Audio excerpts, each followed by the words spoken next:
Hi, everybody. It's Allie. Man, I feel like we have not done this in a very long time. It is Monday, December 2nd, and I think we've missed the last three Mondays for Facebook Live. Last week was holidays, and then I think the 2 weekends leading up to that, everybody was traveling, and I'd asked a lot of you guys if you were around, and it's kind of that weird November month where everyone's getting ready for the holidays. Hi, Steve. Um, uh,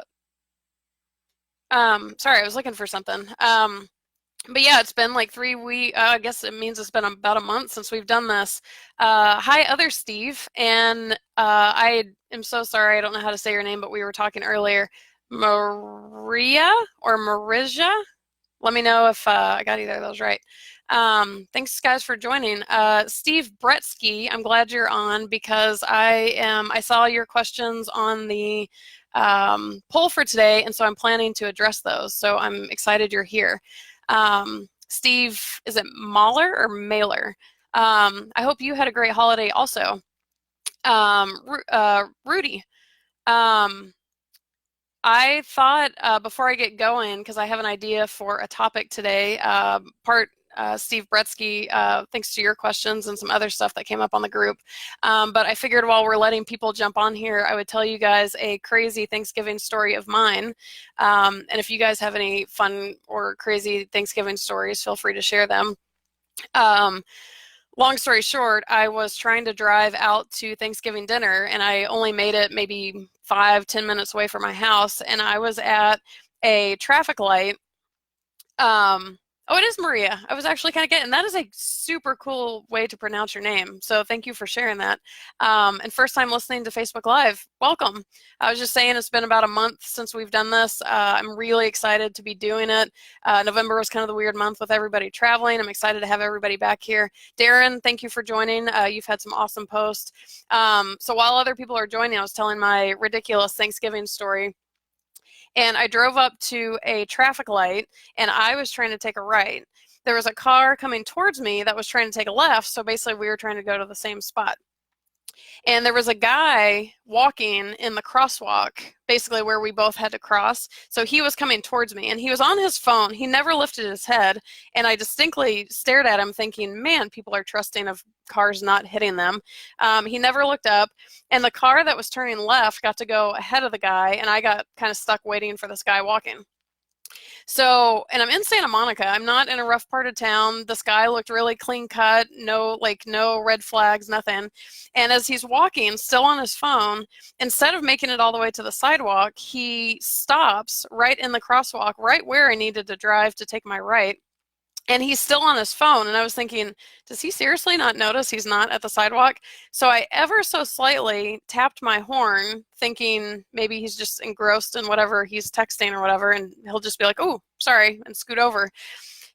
I honk my horn, just tiny little honk, not like a long drawn out thing. He looks up at me from his phone with this like evil glare. And like one of those who are all the like the superheroes and like bad guys and stuff, he starts running towards my car. He runs up the hood of my car. So he is now standing on the hood of my car and I'm literally looking at him like this. And part of my brain was like trying to think of I need to grab my phone. I thought maybe this was just a really obnoxious teenager or like someone kind of being ridiculous or thinking they're funny or something. I'm kind of glad I didn't find my phone to take a video of this because I think I may have been in slightly more danger. This guy is standing on the hood of my car now. He hops off, rams his fist into the hood of my car twice, walks around to my driver's side window, and slams his fist as hard as possible into the window. I wish I had a way of the pictures of my hood are on my phone, so I guess I can't really put them on here. It was crazy. And like, so I learned two lessons. Number one, don't judge a book by its cover, because he looked perfectly normal. And like, if he had looked like a scary homeless crackhead kind of person, I probably wouldn't have honked at him, but he looked like a perfectly normal human before he leapt up onto my car. And then of course, thoughts of honking. I'm from Atlanta where you can't honk, but in LA, you can pretty much honk and get away with it. So I've gotten more in the habit of honking, and maybe I won't. So that was my ridiculous Thanksgiving story. Let's see, Darren, we said hi. Cindy, awesome to see you on here. Man, we're getting a good crowd tonight. I am stoked to have you guys. So I was saying earlier, if you have a ridiculous Thanksgiving story you want to share, we don't always have to just talk about turnkeys. I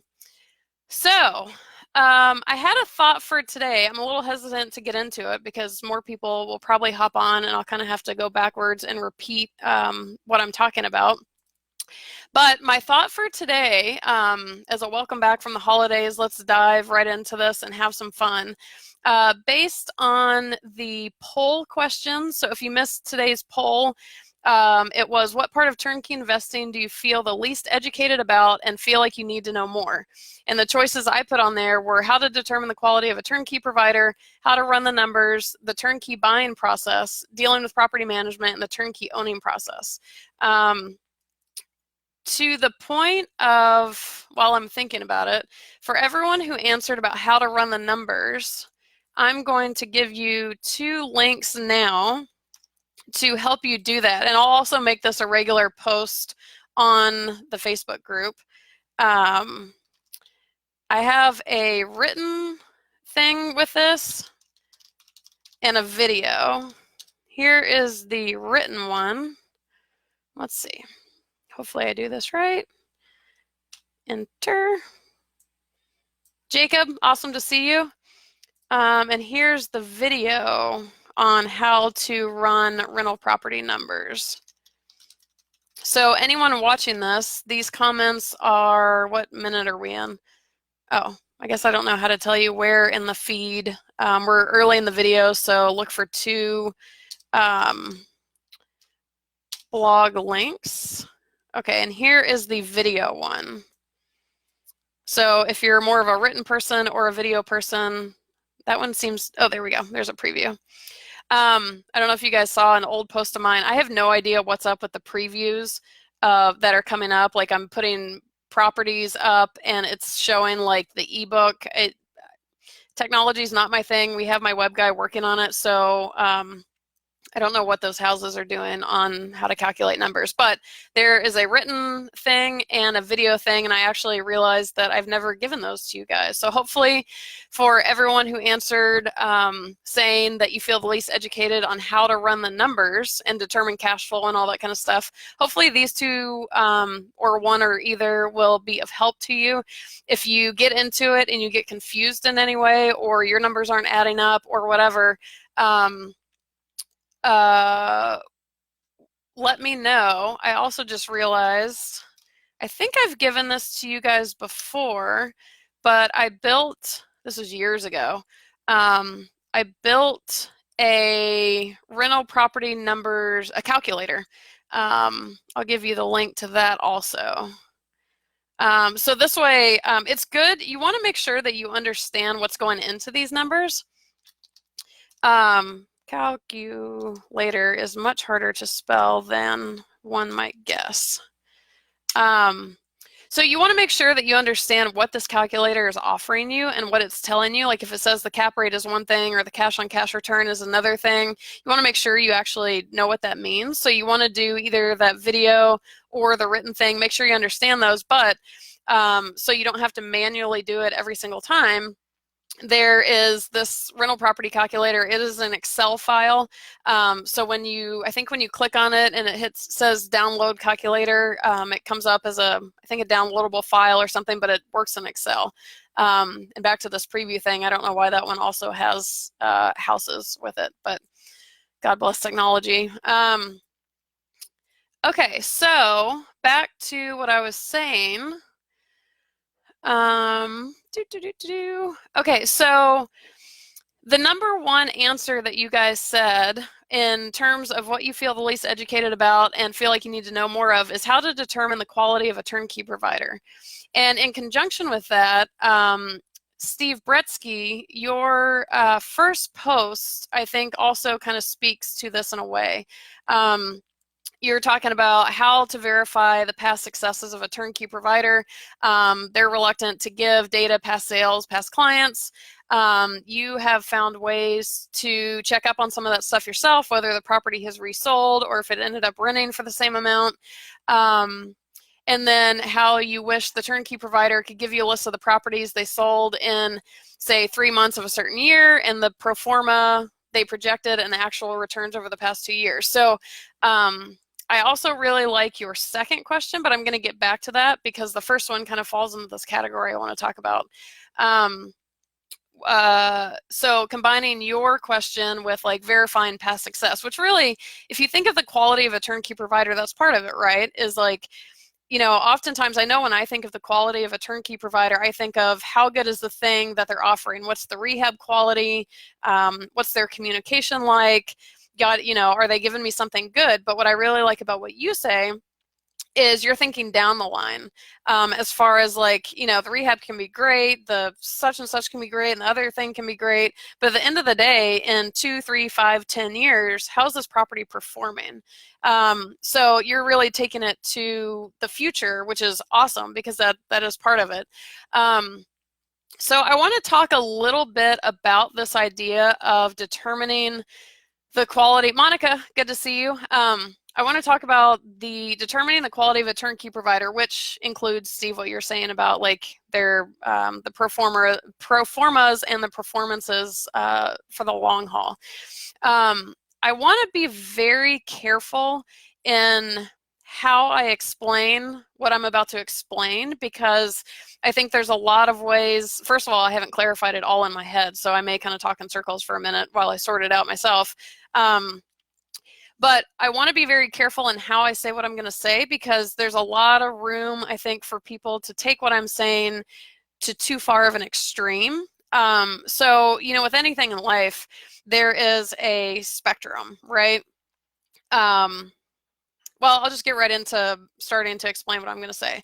So ignoring this, I'm not going to say how to determine the quality of a turnkey provider right this second, but I'm going to give you some information leading up to it. If you think about real estate and investing in general, or investing in general, for example, let's actually I'm going to create a spectrum here. On this end, we have, we'll stick with real estate. On this end, we have primary home buyers. So this is the average Joe who's buying a house for them to live in. This is very trippy because the screen is actually backwards from where I am. So I am kind of looking at the screen, but then I'm getting tangled up over here. So if I look like I don't know my left from right, I actually don't in this case. So primary home buyers, for example, they think they're investing in real estate, maybe sometimes, but that's a whole different topic. If you're buying a primary home, what is your number one drive towards what you buy? And this is for everyone buying a primary home in the world. It's emotions. And because you want to love it, because the whole point of buying a house for yourself is to love it, unless you are a really skilled investor and you're just buying it for the investment side of it. But most people are buying a primary home because they love it. When these primary home buyers want to buy a home, they hire a real estate agent. That real estate agent, as most of you know, with real estate agents in general, they are extremely customer service oriented. I mean, it's how the whole thing works. It's a customer service oriented business for them. It is based on customer service. You have to have a certain level of customer service or no one's going to use you as your agent. I have a heater on, it's very hot. So that's one end of the spectrum. Let's go to the far other end of the spectrum when it comes to real estate. Now we're talking about the hardcore investors. And I'm not talking about me. I'm not talking about any of us on this group. I'm talking about like the big rig, hard hitting investors. And this may not even be real estate in general. It's just, I don't know how to explain them. The most hardcore investors. Hardcore investors care about one thing and one thing only. The deal. End of story. The deal means the numbers, obviously, and the other factors that make the deal what it is. So, like Steve, to your point, like how well will this property perform in 5 years and in 10 years? What's the exit strategy on it? What's the numbers? Blah, blah, blah. Nowhere in there, and I mean the hardcore investors, nowhere in there do any hardcore investors care a lick about customer service.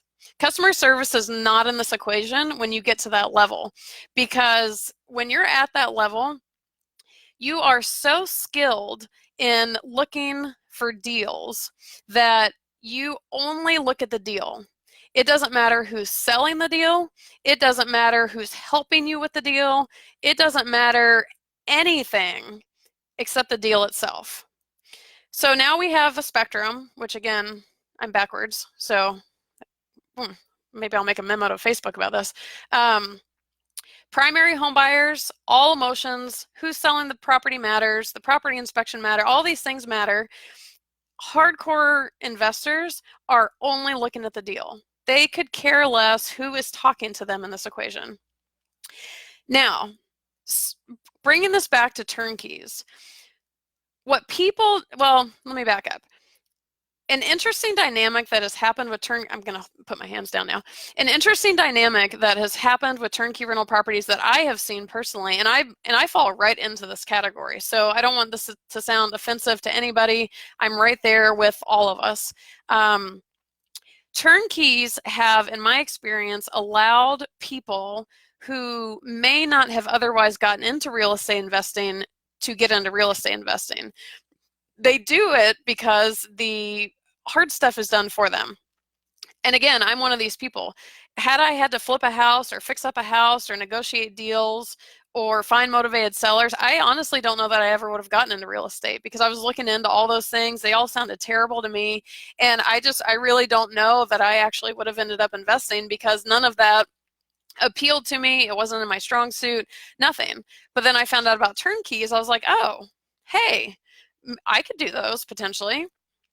We have a few. Lisa, Scott, Carl, thank you guys for joining.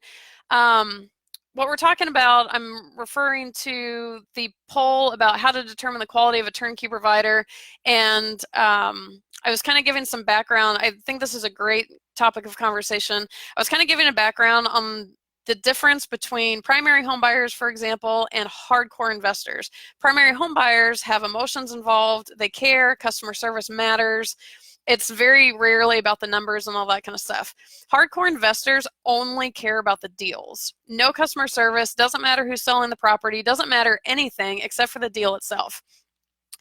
And so I was saying, Melanie, awesome to see you.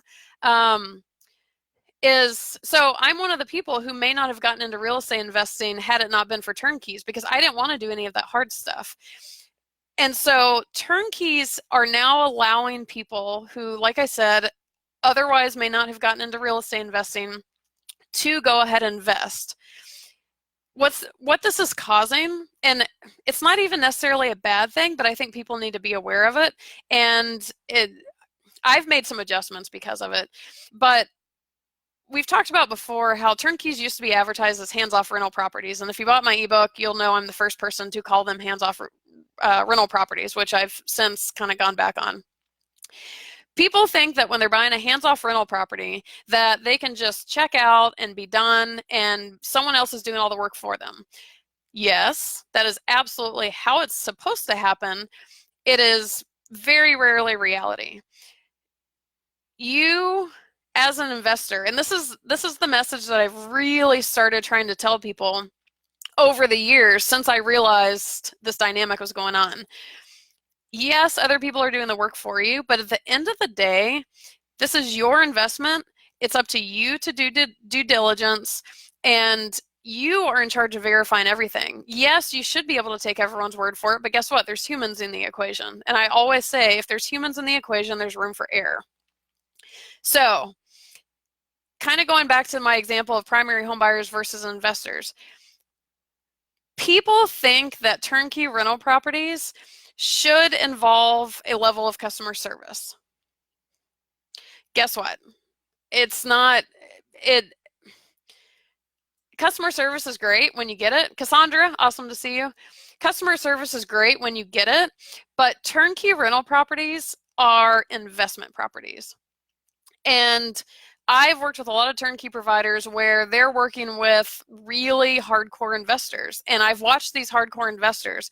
They do not care about the turnkey provider.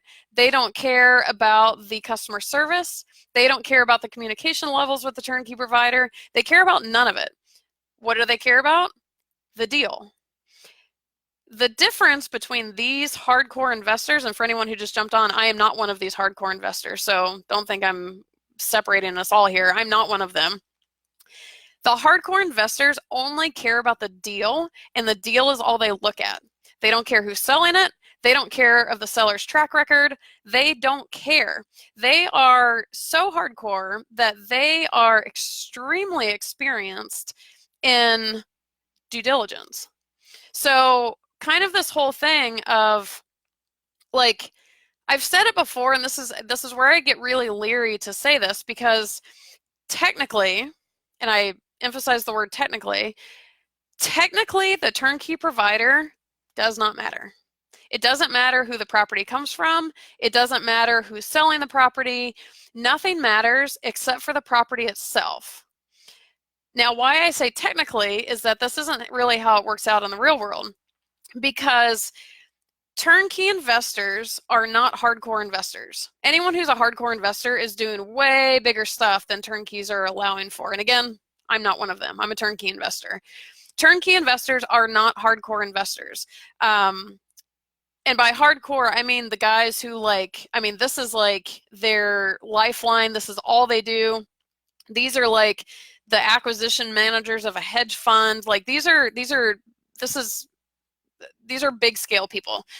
They might be doing it as a full-time job. They're running some kind of who knows what. Like most turnkey investors I work with, and most of you probably fit into this category, is you're wanting some side investments. You want to do something smart with your money, get some secondary income, get started in real estate. All of us, me included, are not these hardcore investors because those people are not in this group. It just is kind of how it is.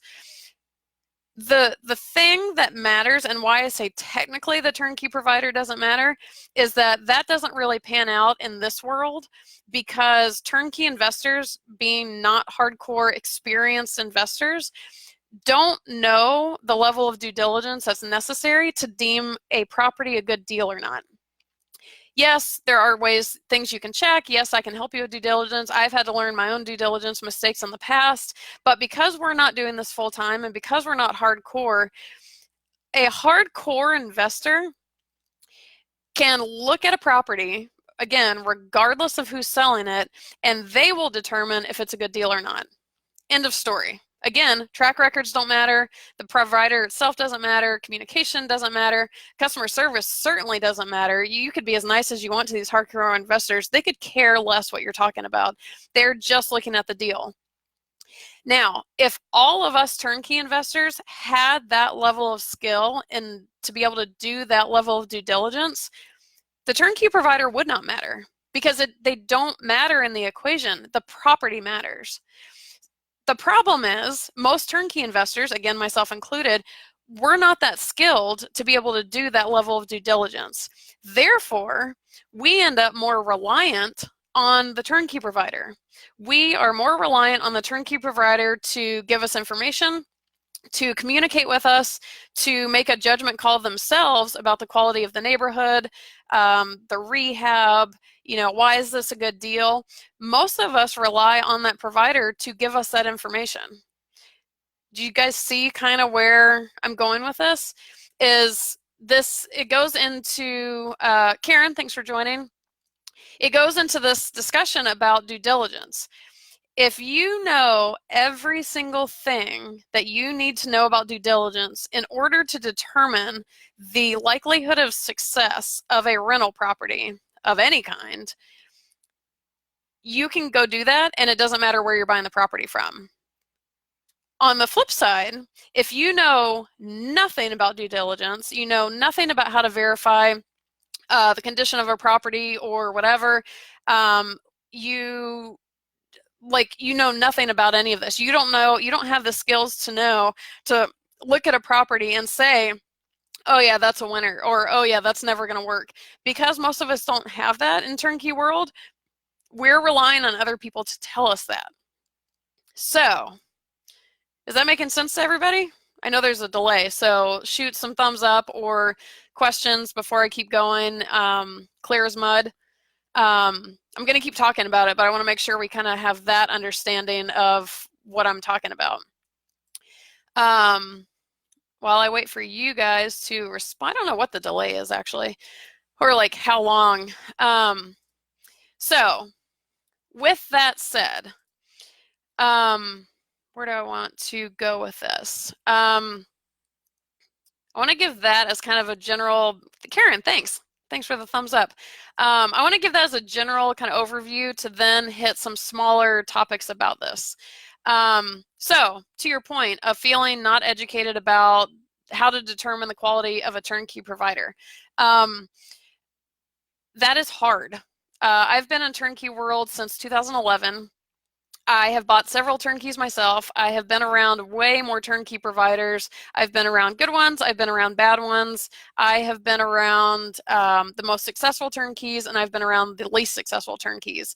And I don't always know how to determine the quality of a good turnkey provider, to be quite honest. It is a little bit of a convoluted I don't want to say convoluted due diligence period on the turnkey provider, but it's hard to say. I will tie this back into what I was just talking about totally, Steve, totally agree. Maria, great explanation. Okay, good. I'm glad you guys are that, because it was a lot of information in my head. So the quality of a turnkey provider, again, if you are so up on your due diligence, the quality of the turnkey provider is not going to matter as much. I hesitate to say this. Well, I hesitate to bring this name in it, but one of the famous turnkey issues, if you will, is with Morris Invest. And I do not know the ins and outs of what is going on with that. I don't know. I stay out of it. I'm not really a drama person. I know Drew has worked with them and had really good experience. I've heard goods and bads, but the horror stories that I have heard from them, or from Morris Invest buyers, all of them so far, and again, I know nothing about this. This is just what I've heard, so I don't know if this is true. I don't know. I really don't know enough details to say anything about this, but what I've heard is the horror stories. Every time I've heard one of the horror stories, if you guys aren't familiar with it, some of them being like someone closed on a house, but the house had actually burned down a few days beforehand, or they closed on a house and it was actually like, what's the word when it's like vacant and broken window, like it was never rehabbed, any of this kind of stuff. Every time I've heard a Morris Invest horror story, it has been that somebody bought a property that was advertised as one thing, and what they got was something completely different and not functioning. And the first place my brain goes every time is due diligence. Like, again, I think one reason turnkeys have gotten such a bad name over the years, although to Terrence's post point, I don't know why non-turnkey fans hate turnkeys so much. I'm not a flipping fan, but I don't hate them either. I think they're great for people. Turnkeys have a weird thing, but I think one of the biggest reasons that turnkeys have gotten such a bad name over the years is people just brainlessly go in and buy a property and trust that everything they're being told is true, and then they're getting pissed off when it's not. So, that's not fair. It's this whole thing about doing due diligence. So, I got sidetracked on that. So like Morris Invest, for example, has the worst reputation of turnkey providers. Again, I know nothing about it, but if you were to go invest with them and they were in theory going to sell you a completely bunk property, you as the investor should know about that beforehand, and it doesn't matter what they try and sell you, because the whole benefit of a turnkey, much different than most other situations in real estate investing, is that you have the ability to verify everything before you close or put any money into that property. It's one of the biggest benefits of the whole thing, is you're not burying a property and putting all your money in hopes that it's all going to work out, with a million ways for it to not work out. Before you close on that turnkey, you're verifying everything. So, again, Drew joined at a perfect time. We were just talking about Morris Invest. I don't know if you were on when I was talking about them. And Jesse, welcome. Thanks for joining. Thank you guys all for being here too. This is really fun to have everyone back over the holidays. But if any company tries to sell a completely bunk property, it's still on you. Like, I kind of hate to say it that way, but, and I've learned this the hard way. There were some due diligence items I missed when I was buying my turnkeys initially. And guess who's that on? Who that's on?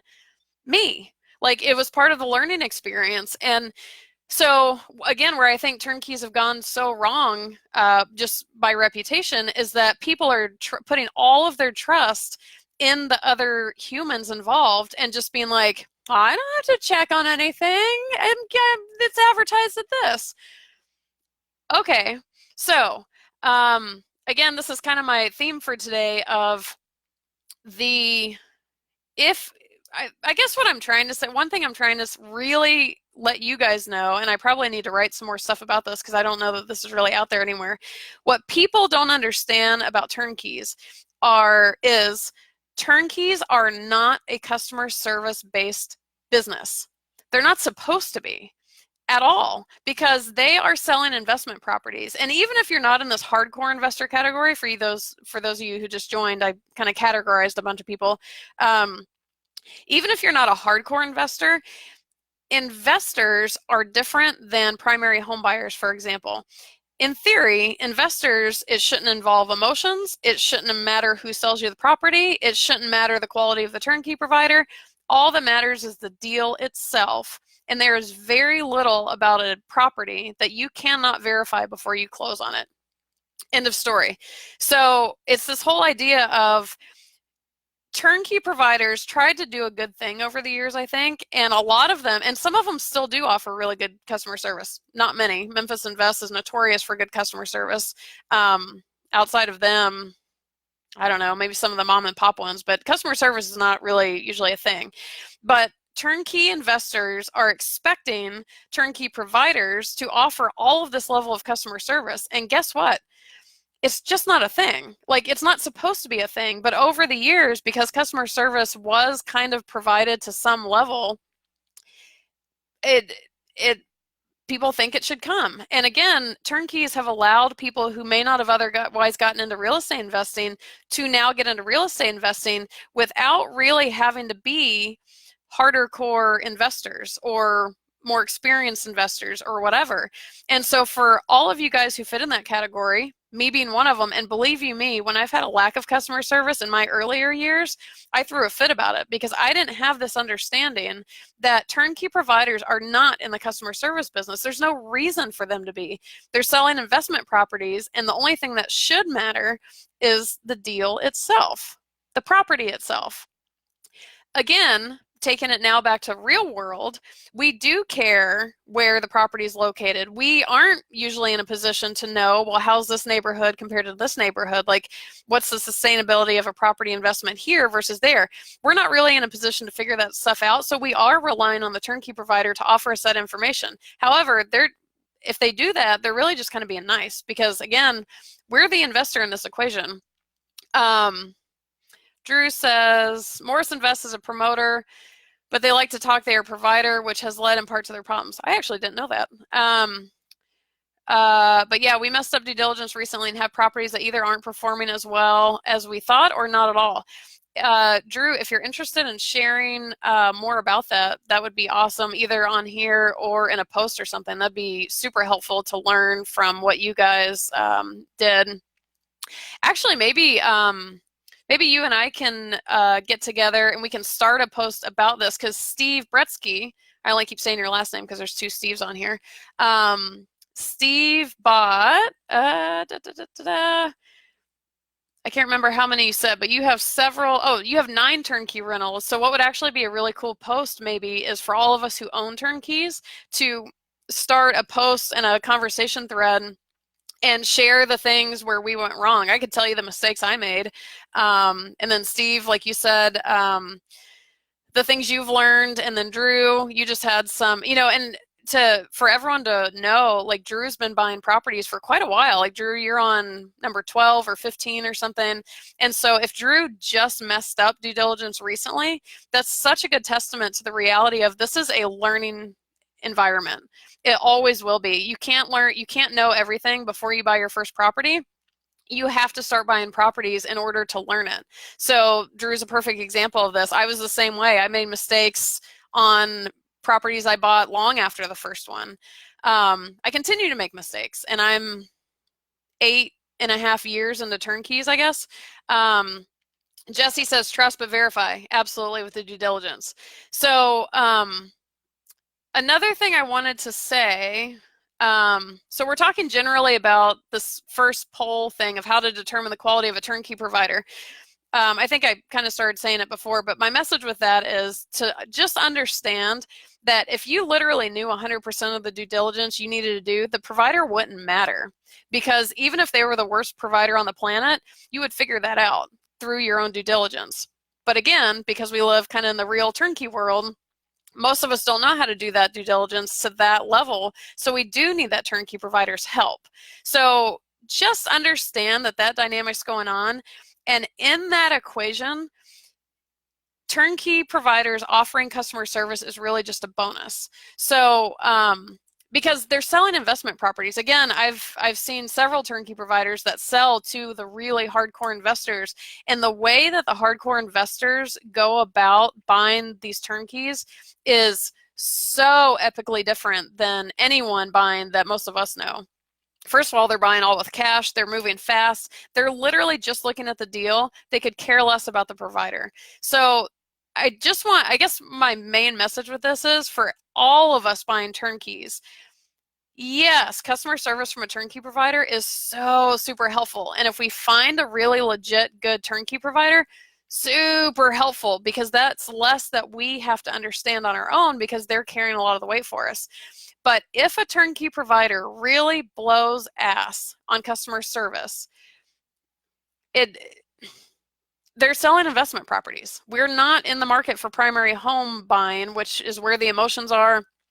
They don't have, I mean, again, customer service makes life a million times easier, but we're buying investment properties. And I really want you guys to understand that is that the only thing that matters or should matter is the deal. So it's a matter of learning to do due diligence as the best you can. Yes, as Jesse says, trust but verify. You can trust everything we're all telling you, but verify it for yourself. I actually heard, it's been so long since I did this live, that I had a random woman reach out to me on Bigger Pockets. And actually, she's fantastic. I don't think she's on here. I think she's in the group now, but she bought from Roofstock.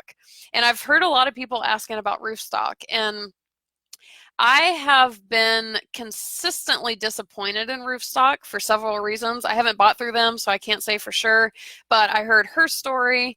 They sold her an as-is house, and now she has a major HVAC repair, and I was like, why are they selling as-is houses? If you buy a house and it states as-is, you're responsible for anything that happens repair-wise, so it's extremely dangerous. I didn't even know Roofstock sold as-is houses.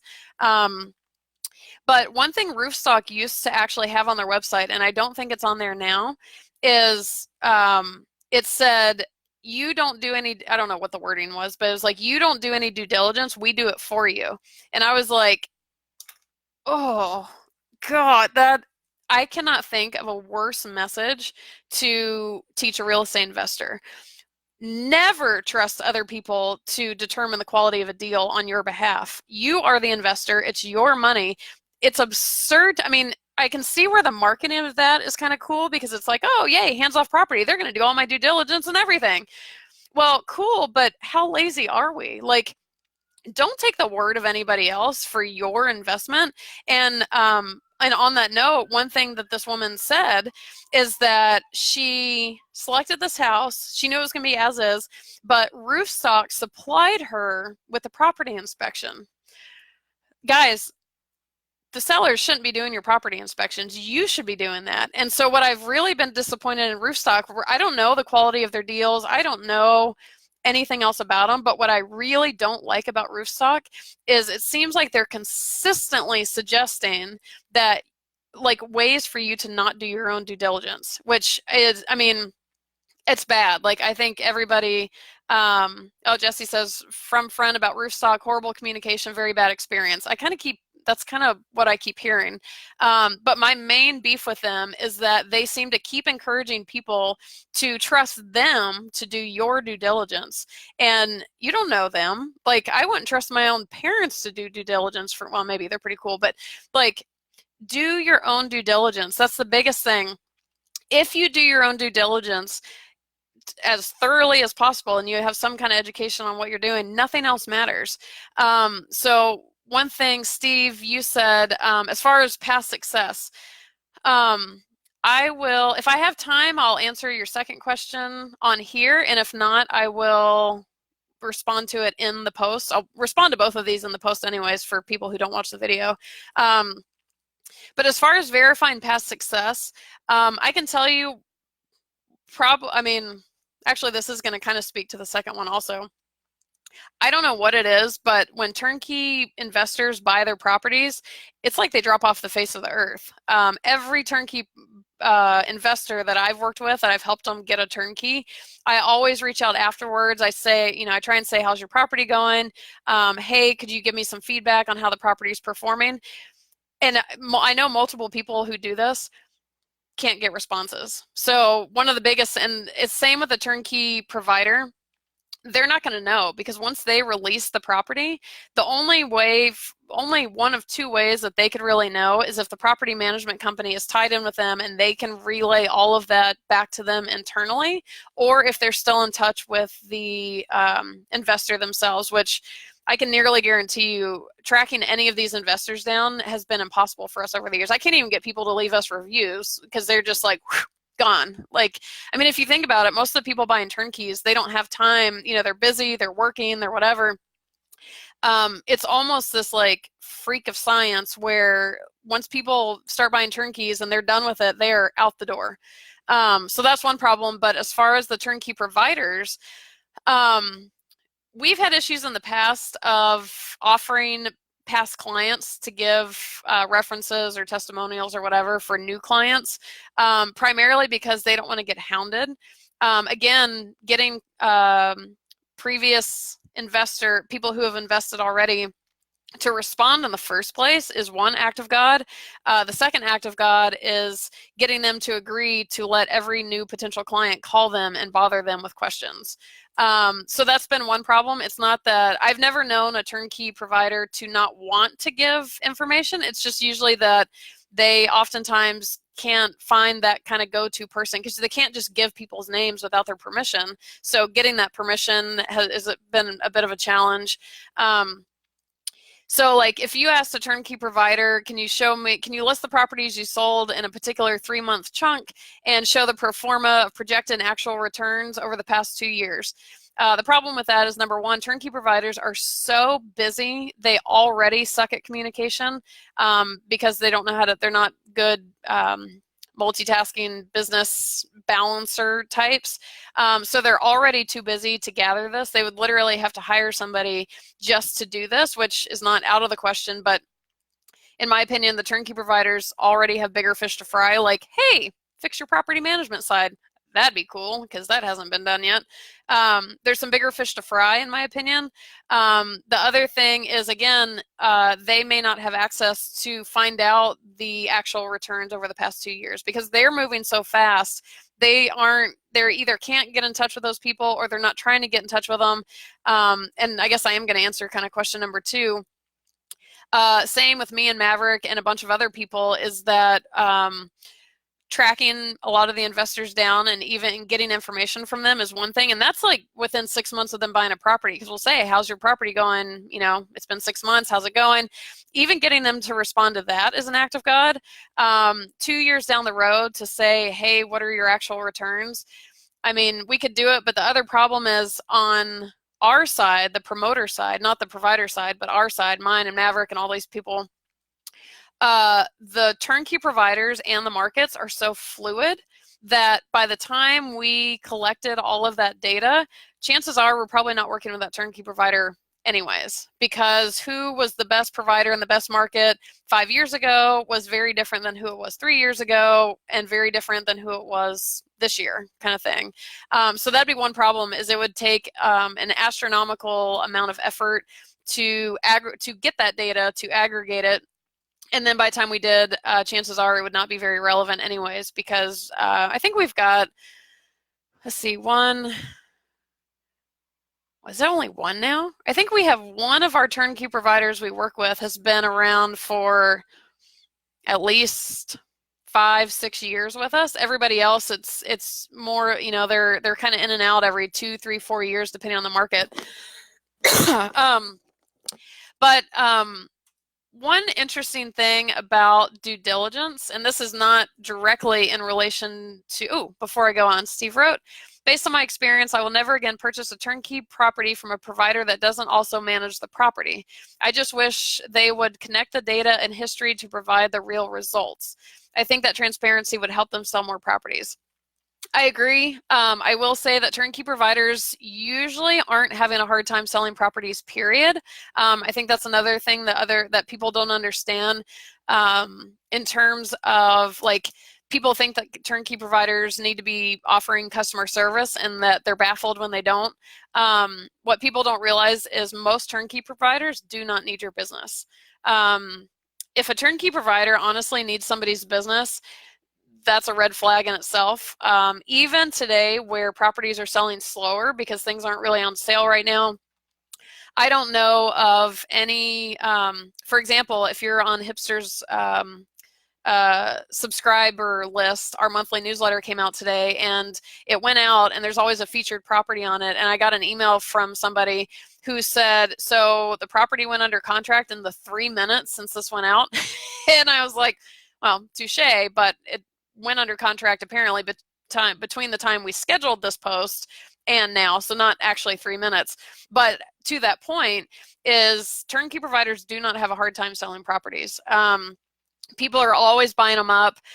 Most of the time when I send out a property, chances are if I send out a property on the Facebook group, it may be sold by the time you guys even see it. So yes, I do agree with you. But again, I don't know that they need more help selling properties. I think there was a Turnkey Live, I don't know if it was a month ago or 5 weeks ago or something. I think Steve is before you joined possibly. Which, by the way, I'm really excited for you to share some of your experiences and learnings and all that kind of stuff. One of the things we talked about was the difference between a provider who has in-house property management versus a provider who is connected with third-party property management. And a lot of people have their preferences one way or the other. When I weigh the pros and the cons of both, for me it kind of balances out to really not make a difference for me personally, but I would love to hear more on your experience with that. And you're right, if the property management is in-house, it would be a lot easier for them to aggregate the data.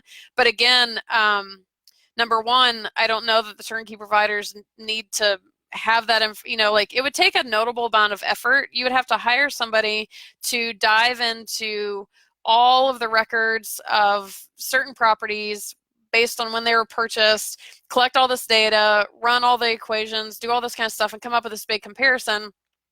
And while it would be really helpful for all of us, for sure, I don't know that it's worth their time, because they're not trying to find more turnkey buyers, because I don't know of any turnkey provider really that I work with that isn't just selling like hotcakes all the time. But again, if they're not selling that well, that might be either they're not known or maybe they're newer in the business. So I'm totally with you. I think it would be extremely helpful, and it would be extremely helpful for all of the new folks and this whole idea of being able to trust the turnkey provider. But again, I want to be very careful on giving that message of the less you can trust the turnkey provider, the better, because that means you're verifying things on your own. And I will say too, like, I guess it's true, like, if you have, say, 50 properties from a turnkey provider sold between month 1 and 3 or whatever, and 2 years later, 49 out of those 50 are extremely profitable, that would be super encouraging for sure. But I think what that can also do is, if it's that extreme of statistics, for sure, I'm sure they're pretty good. But, it's kind of like again, it's going back to this whole idea of the investors need to figure out, they need to learn to evaluate the deals. And don't get me wrong, it's not easy to do. So I'm the first person to even say I've met, like Drew just said, he missed some due diligence items. I've missed them. It's a learning experience. Um, but yeah, so I hope all that's kind of making sense. Yeah, and Steve, to your point, I think it, like I said, I think it'd be super cool. I don't think anyone really has the capacity or extreme need to do that. But one thing I will say a little, it's related, and I may have hit on this in a past live, I can't remember, but for all of you brand new potential turnkey investors, you haven't bought anything yet, or maybe you've bought one, maybe two, but chances are, for the people who have not bought any yet, you always want to think about a balance between, here's my, if you guys were on here earlier, I was doing this end, and it's backwards on my screen. So then I was getting confused. But if you think of a spectrum, again, on one end of the spectrum, you can learn everything you could possibly think you need to know about how to invest in real estate. And this isn't just even turnkey, this is real estate investing in general. On the other hand, you can dive into an investment completely blind, having no freaking clue what you're doing. So those are the two extremes. This extreme, where you're learning everything you possibly can, chances are you're in paralysis analysis. Let's see, what's it called? Analysis paralysis, where you're so busy learning everything that you never actually try anything. And then the other danger side being you dive in all willy-nilly and just you have no clue what you're doing. So the question always is, at what point do you buy? When you're brand new and you're learning things, you know, you hear all these big scary words like due diligence and bad turnkey providers and, you know, losing all your money and all these things. Like, where in that spectrum do you fall? Because you don't want to buy completely unknowing of anything going on. But if you are so busy learning everything you could possibly need to learn, you're never going to buy because it's an infinite amount of knowledge. So my advice for everybody is you find somewhere in the middle.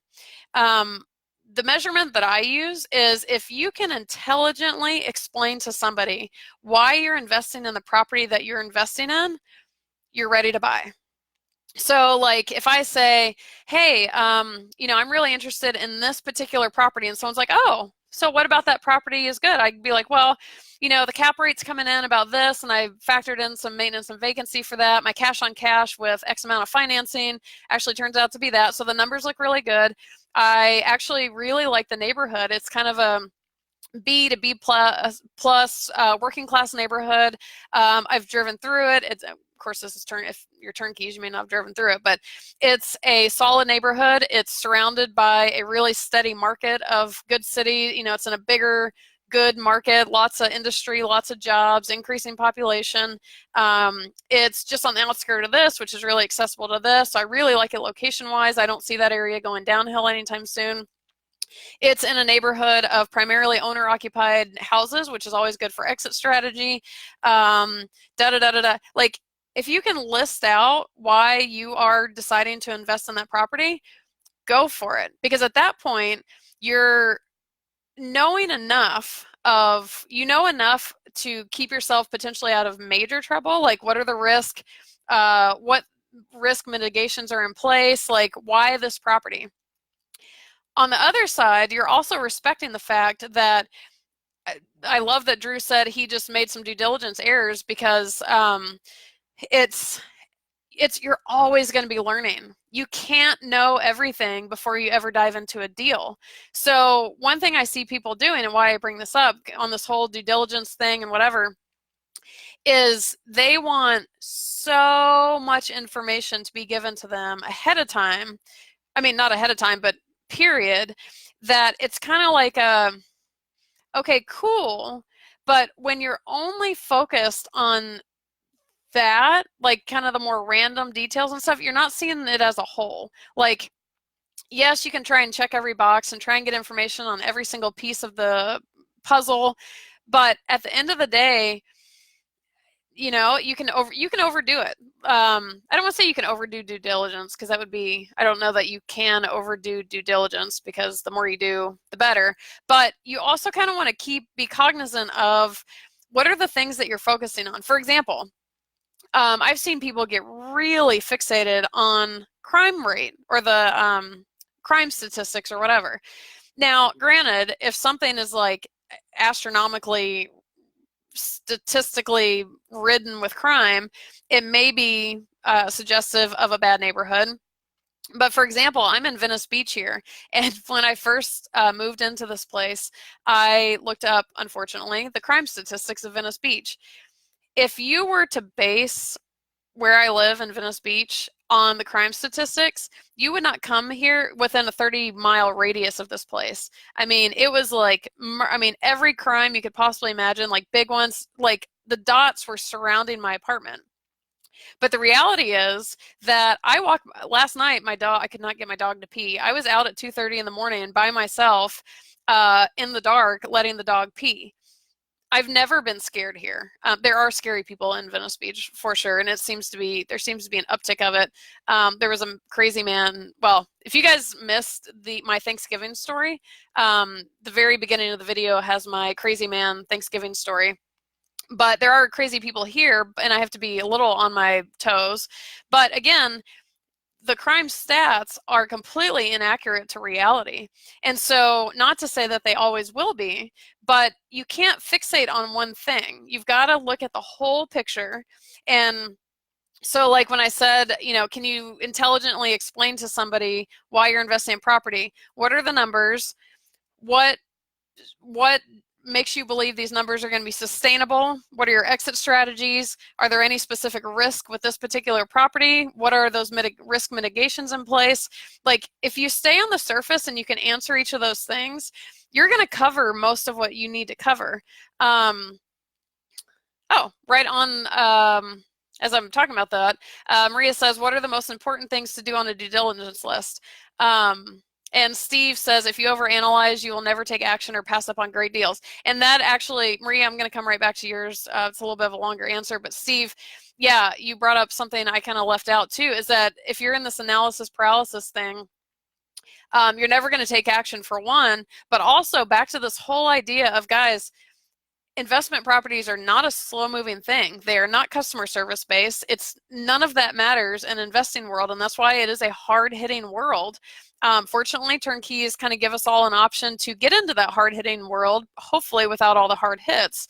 But you know, the dynamics don't change, and so part of that is that everything's fast-moving. Like I said, the woman emailed me today saying that property's under contract after 3 minutes. I was like, well, not after 3 minutes, but maybe 2 days. Things move fast. And so if you're, you know, like when you're a primary home buyer and you have your real estate agent, you know, depending on what market you're in, you can kind of piddle around and be like, well, I was kind of thinking about that one. Like, I actually have a friend who's an agent in Chattanooga right now. And she has a couple that she's been showing properties to, and she was explaining to me what she's currently having to explain to her clients about Chattanooga. She said if any deal is worth anything, it's under contract within 24 hours. Like, that's how fast the Chattanooga market is moving. And she said, I had actually sent her, I knew someone who was wanting to buy a property in Chattanooga, and so I sent her this guy. He lived in Chicago, and he wanted to be an out-of-state investor, and he was a brand new investor. And she had to really kind of sit down with him and say, listen, you know, I know you want to like take time with each property and like really, you know, work out the numbers, work out, you know, really put some thought into it. But she says it's never going to work, because literally you have maximum 48 hours to put an offer in on something in Chattanooga right now. End of story. It's been like that actually for a couple of years, or maybe a little more. So Steve, to your point, pass up on great deals. Maybe you are willing to take action, but because you're spending so much time analyzing the snot out of something, you're missing out because people are moving fast. This is investor world.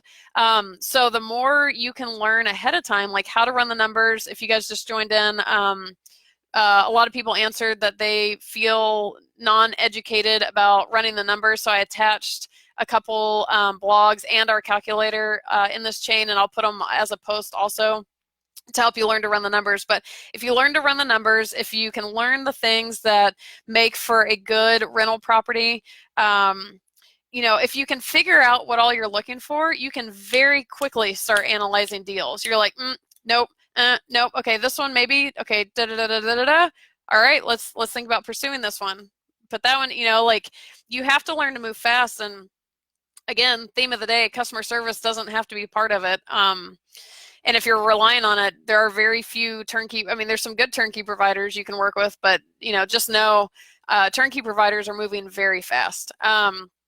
So Maria, what are the most important things on a due diligence list? So the number one important thing is the property inspection. And if you, for some reason, buy through Roofstock, dear God, don't accept their property inspection. That's insane to me. Not that somebody would do that, but that Roofstock would suggest to anyone, because anyone buying, I mean, most people buying turnkeys, and most, Steve Bretsky's an exception, Drew's an exception at this point. Most turnkey buyers are pretty new investors. And same goes for Roofstock. Roofstock is if I have time, it's actually 6 o'clock now, but since it's been like a month since I've seen you guys, I'll keep going some extra time tonight. Roofstock is set up differently than regular turnkey providers. I don't know if you guys are familiar with how they're set up versus regular turnkey providers, but essentially they're offering supposedly turnkey properties. But it's just baffling to me that they would suggest to these new investors who don't know any different to not do their own due diligence. So the biggest thing to me is the property inspection. For a couple of reasons. The obvious reason being to verify the condition of the property, because if you, I've probably said this in past lives, but so you guys know with turnkeys, anything that goes wrong with a property before you close on it is at the expense of the turnkey provider. Anything that goes wrong with the turnkey property after you close on it is on you. There are a lot of turnkey providers where they either offer a scope of work warranty for 6 months or a year or something, or if something crazy happens and they just want to be really nice and cover it under their own expense because they're nice guys or they're feeling generous that day, that can happen. But prior to closing, it's their expense. After closing, it's your expense. So it's really important in the property inspection to verify the condition of everything. And I'll tell you a mistake that I made one time, and this is so like if me and Steve Bretsky and Drew, we start a post for, I was saying earlier, anyone who already owns turnkeys, I think it'd be awesome if we get a running kind of list of things we learned, a list of mistakes we made, that kind of stuff. That'd be awesome. But I had an instance with actually one of my nicest turnkey properties where I bought it, let's see, I think the property inspection was done in, I don't know, some summer month, July or August or something in Georgia. Let's see, maybe 2-3 years later, the heating system broke. And so we sent somebody out, and now of course I'm out of scope of work warranty and all this kind of stuff. And apparently the heater or compressor, whatever the heating unit outside was, the people who went to go fix it said it was dumpy, it was old, it was rusted out, it was like whatever. And I was like, hello, I bought a turnkey property. Like all of the major appliances with a turnkey property should be new or not expected to go out within 10 years. That's kind of usually the rule of thumb or something like that. And I wanted to know why this really nice turnkey property had this total bullshit heater. I mean, it was I can't remember what exactly, it was bad. Like it almost seemed like it had just, I don't know, they pulled it from a different property and slapped it on there or something.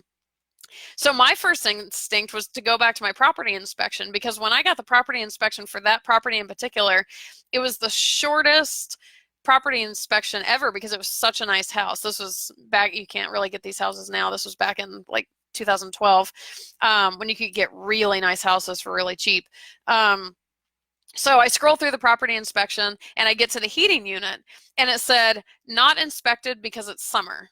Basically, they'd never checked it. And that was on me because I should have made sure that they checked that because of exactly this reason. It ended up costing me like $3,500 to replace this unit, whatever it was. And they specifically didn't check it because it was summer. Now, granted, it's summer, so if you're going to check a heater, that's a little tough, but turn the damn thing on or take pictures of it or whatever. So that I really, it sucked. The turnkey provider really sucks for having put that there and kind of tricked me into it. But at the end of the day, it's on me. And so I had to pay the $3,500 for it. and there was nothing I could do about it. So property inspection for that exact reason is huge because, again, you want to know what, if any, looming maintenance or repairs are coming in. So property inspection is huge. I always tell people most turnkey investors that I work with do not go see the property before they close because they're long distance, blah, blah, blah. If you can, I really encourage you to go see a property from whatever provider you're working with at least once, because you can get, here's another thing. Someone messaged me today asking, a lot of people ask about like where to get information to do a really detailed market analysis. I mean, we're talking like the nitty gritty statistics and all that kind of stuff. And my problem with the really detailed analyses, did I say that right? Analyses, is that for most of us who are not experienced in market analysis, you could give me a pile of papers this big full of every statistic possible about a city. I'm not going to know what I'm looking at. Like, okay, the population trend is this, the schools, I don't know. Like, I mean, I can get kind of a general idea, but I'm not a professional market analyzer, and there are people who do that. So one of the things is like when you get so much detailed, so often it's about coming back up to the big picture. What does all of this mean? Cool, you can give me every statistic in the world, but I don't know what it means. Like unless you know how to actually decipher that and translate that into workable knowledge, most of us don't know how to do this. So every time somebody asks me about how do I do my detailed analysis, my answer is I work with professionals who do it all the time because I'm not that person, nor do I don't even like that kind of work. I'll make sure that the information they give me makes sense to me, but after that, like I that's not my skill set. And so I really encourage people to kind of think about, like, is it your skill set? Like, if I hand you every statistic about a market, are you going to know what it means? So, think about that before you spend gobs and gobs and gobs of time analyzing a single market with all the data and whatever. What was I talking about leading up to that? Property inspect. Oh, so going to see the property. It's the biggest picture thing that you can do. If you walk a neighborhood and you walk through a property, like just walking the neighborhood alone is going to tell you a lot. Do you feel safe there? Like there's no statistics that says 38% of people felt safe here. Like that's not a thing, but that would actually be awfully helpful. Do you feel safe there? What's the quality of the neighborhood? What's the quality of the cars there? Are there any hoarders on the street? How many houses have boarded up windows? Where are you going to find a statistic for that anywhere? So if you have the chance, especially if you're a new investor, I really recommend one of the best due diligence things you can do is go on a property tour at least once. And not only do you get to verify the neighborhoods and the properties themselves and see firsthand that you like what you're seeing and you're not just taking my word for it. I can tell you there's a turnkey provider that's the best provider all day long, but at that point you're taking my word for it. Like, you don't know me. Like, I mean, even if you think you trust me, what if I think one thing but you don't agree with me? Or maybe I'm totally fine with the feel of a particular neighborhood, but you're not quite as comfortable with it. We don't know, we all have different preferences. So the other thing that if you go visit a property before you buy it, is you get to meet the turnkey provider, and you get face-to-face with anyone is huge. It's always cool for me when I actually meet you guys in person because it's so interesting putting an actual like person to an online kind of person thing. But even more important with the turnkey provider, you get to communicate with these people directly. You get to feel out like, how do you feel around them? How are they communicating? How informative are they? Like, are they able to answer your questions with answers that make a lot of sense? You can get a lot from that. And it's not to negate any of the more detailed statistics. It's not to say that you should just feel everything and like, oh, feels good. But that going to visit a property goes a long way in more ways than you can know. I think there's, I don't know if anyone, I think you can search Maria. Oh, I think search this group. There are a couple posts. They're older though. They might be a few months old. Type in due diligence, and I think there are some posts about due diligence. So I'll stop there as far as what I'm talking about. But see if you can find those and see if those help answer your question. And then after that, let me know what questions you have or whatever, and we can talk more about that. Steve says, personally, I've chosen to spend my time to find the rare providers out there who I can totally trust to do the due diligence. In other words, if they make the property available, I will buy it, no questions asked. I agree with that. If they think the neighborhood is a good one, I will buy. If they think the numbers work out, I will buy.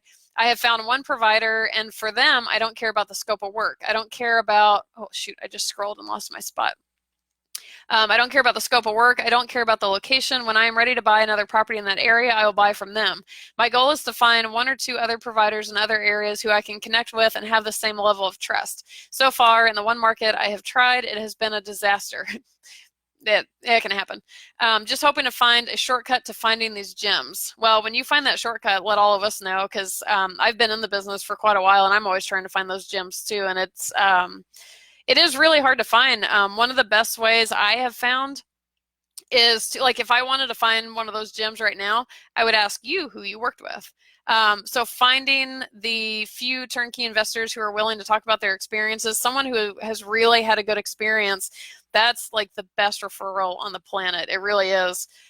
Because to your point, like everything you say in there, you have found somebody that you trust so much and that obviously has a proven track record that you can let them essentially do your due diligence and make the decisions and all that. And those people do exist.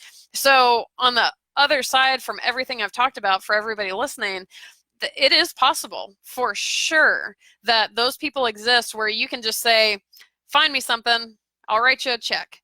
Like, yeah, totally. The trick is, for those of us who don't know those people yet, how do you know the difference between those people and the people who are going to screw you?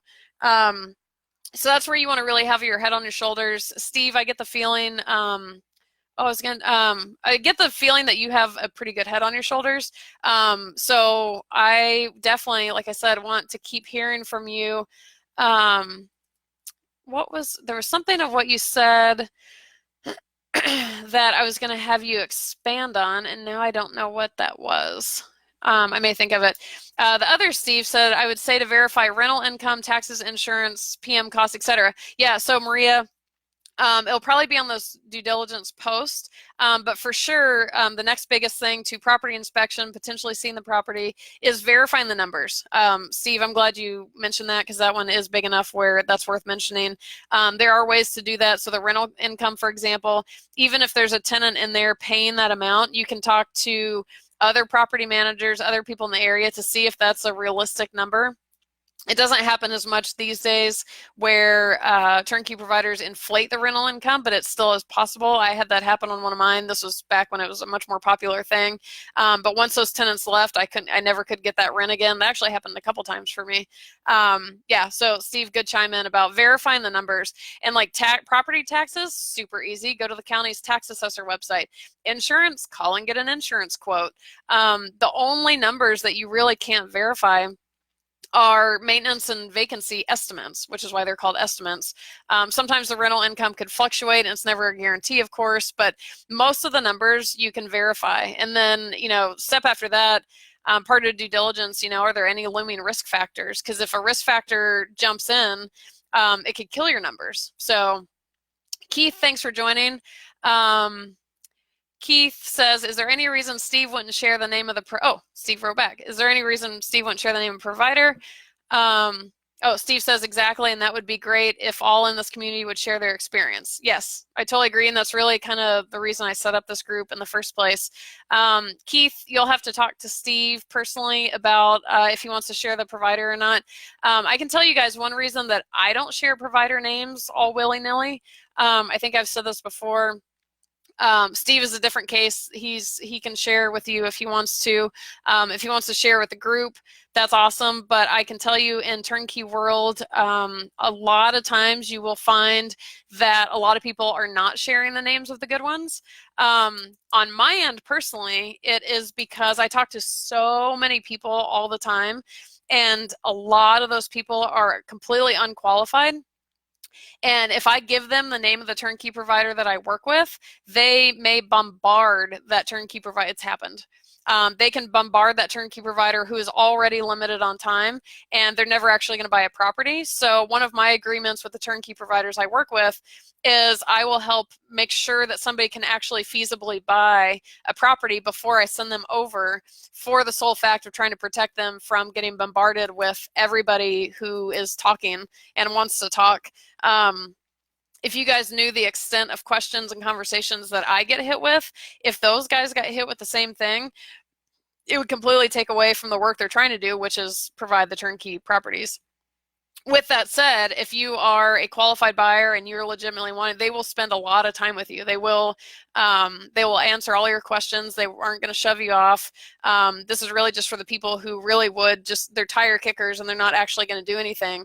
And I don't want to say anyone's a waste of anyone's time, but it's kind of a thing. So, and I know that's the case with a lot of turnkey, either promoters or marketers, providers.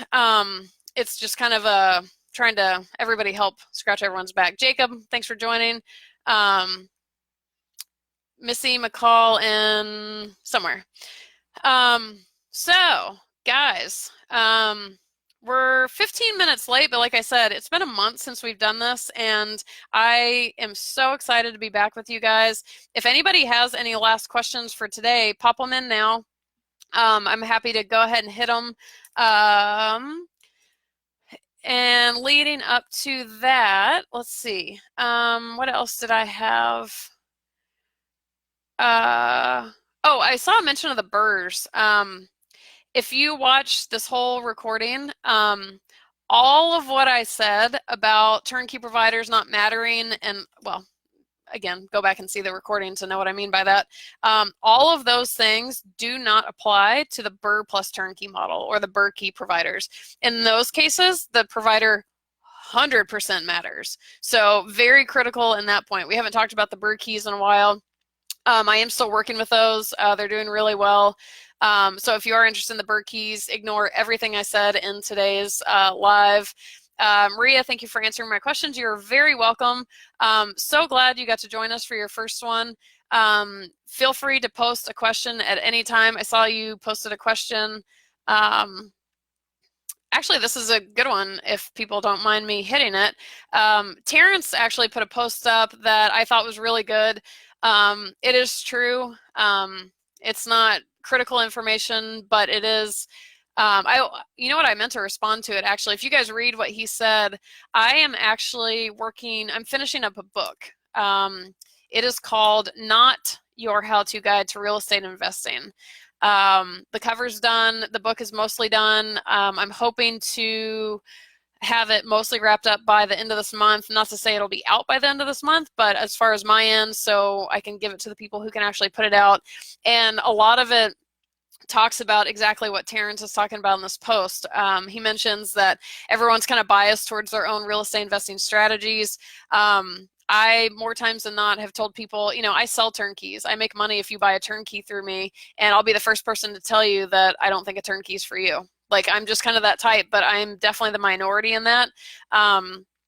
If someone like flips a property, they'll tell you how terrible turnkeys are, and I don't understand that logic. Just because I don't flip doesn't mean I hate it or think it's terrible. Maria asked, do you mind sharing why did you choose turnkey over flips or BRRRR? I have today's a good day for articles. I have a article, or an article, if I'm going to be grammatically correct. Oh, here we go. It's called, should you purchase turnkey? Let's see, what's it called?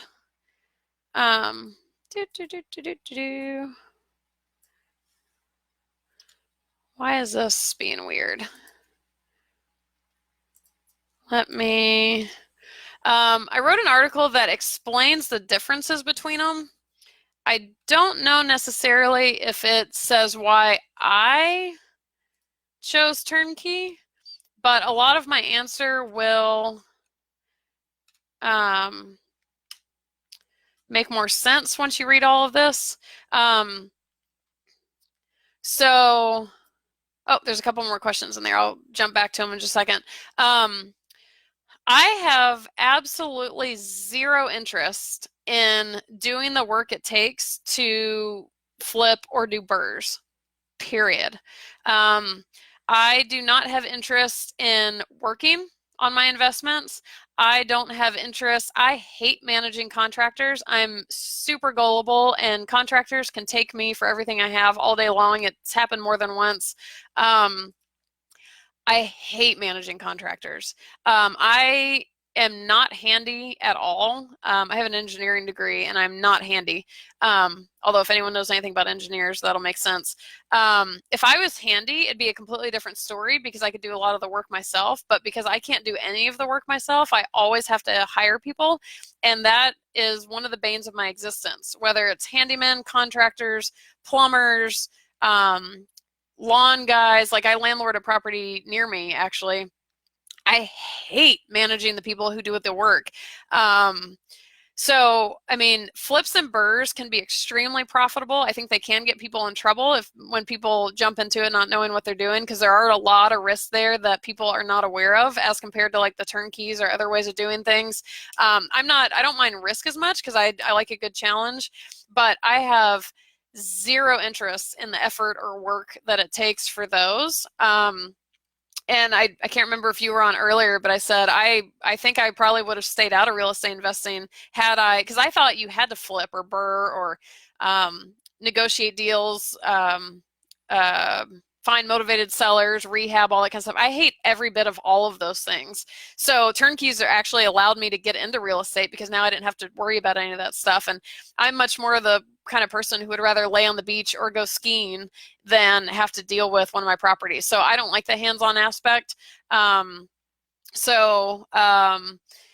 if you read this article about the buy and rehab versus turnkeys and you see all the differences, basically everything listed under buy and rehab, I don't like doing. So that for the answer to that question. So let's hit the last questions and then we'll call it a night. Darren says, any suggestions for creative financing for a turnkey rental if possible? So go to at the very top of the group page, the announcements section. Drew, who is on here, I believe, unless he left, provided an awesome creative financing article for us that we've been sharing with everybody. He has creative financed several turnkey properties, and I pinned that article to the very top of the group under the announcements section so everybody can find it. So Darren, go up there and click on that, and if you have any questions about those things, you can ask me, but chances are you may have to ask Drew because I actually learned a lot from the article myself. So let us know if that helps for sure. And then if you have questions after that, definitely reach out. Steve says, right now I'm doing one at a time. It says Berkey is all you're doing now, doing one at a time because it is all cash up front. Anyone here know good lenders for burrs? So this is a turnkey group, so I'm guessing the referrals for burr type of things may not be overly available here. I would say if you are doing Berkeys, I would talk to the Berkey seller because they're usually the ones who work with the best lenders because those lenders are probably doing a lot of their properties and are the most familiar with their deals. Even if you find a good lender for a burr who isn't familiar with what you're doing, they may it can be kind of difficult. So I would first talk to the person you're doing the Berkeys with for that. Oh yeah, Steve replied to Darren, lists out different creative financing things. You guys are kind of talking. Down payment, not necessarily, could be down payments, whatever. Okay, so you guys are talking. Burr is definitely riskier. I do it for the force appreciation ability to take most of your money out to repeat. I completely agree. I am a huge fan of the Burr key model because, again, I'm not having to do all the hard work. It is much riskier. I won't get into it in this episode. I think if you go to one of the earlier episodes of Facebook Live, when did I go to Baltimore on the Burr key tour? Was that September? I think the last weekend in September. So if you look for posts around late September, even before that, leading up to it, you get lots of information on the bird keys for anyone who's interested. Darren says, thank you. You're very welcome. So it looks like that is the end of the questions. If I missed any posts in the group that have questions, I'll be catching up tonight. And so I don't know. I actually haven't seen how many of you bought. So my birthday was on Friday, and as a present to myself, I gave you guys the super cheap version of the ebook. So I know quite a few of you bought it. I haven't seen how many of you. Thank you guys for buying it. If you read it and have any questions whatsoever, please let me know. Oops, I clicked out of something. So that was some of the posts. I'll probably delete those. A quick funny, if you guys saw the post, apparently people suddenly started thinking we were Turnkey Vacation Rentals, which apparently is not running a very good business. Good news, we are not Turnkey Vacation Rentals. I was actually kind of saddened, or actually kind of frustrated, when Turnkey Vacation Rentals came out. I think their website was it Turnkey Rentals or something? It confuses the word turnkey, and I was like, oh man, why'd they do that? And now if they're really sucking or getting bad reviews, I'm hoping this doesn't put a big nick in the word turnkey and scare people off. But we are not Turnkey Vacation Rentals. We have nothing to do with them, and we are in no way affiliated with them. It's not even the same model of properties that we work for or work with. All right, I think that is the end of today. My plan is for us to be here tomorrow, so keep thinking of your questions. So that will be December 9th, and we will have, let's see, we'll probably do one on the 9th, the 16th, 23rd, probably not, because I'm sure most people are traveling for Christmas by then. 30th, probably not, just for holidays, so we may miss a couple weeks at the end of the year. So get all your questions ready. Don't hesitate to post things, invite your friends. Especially if they've never worked with Turnkey Vacation Rentals, because I don't know where those people are all coming from. David, thanks for joining. You caught us right at the end. We're about to stop, but the replay will be available in, I think it only takes like 5-10 minutes to come up. And I don't know if you guys know, you're in the group, so it doesn't really matter, but we are posting these videos to YouTube. So the replays are also available there. And I think that is it. I kind of don't even want to say bye because it's been so much fun being back around you guys. So I appreciate all of you coming out. I think this is one of our biggest showings. And so awesome to see a lot of you on here that I've talked to offline. So again, don't hesitate to reach out to me. Keep posting your questions in the group. I love where the group's going. And have a great week, and I hope nobody ate too much turkey. So, and it's not too painful being back at work. It's kind of weird for me to even be back. It was really rainy here in LA, and it was so relaxing, and today it was like sunny, and like I had to function again. So what can you do? But the replay will be up soon. I hope you guys got a lot out of today. Reach out anytime, and I'll see you guys back here same day, same time next Monday. All right, talk to you soon.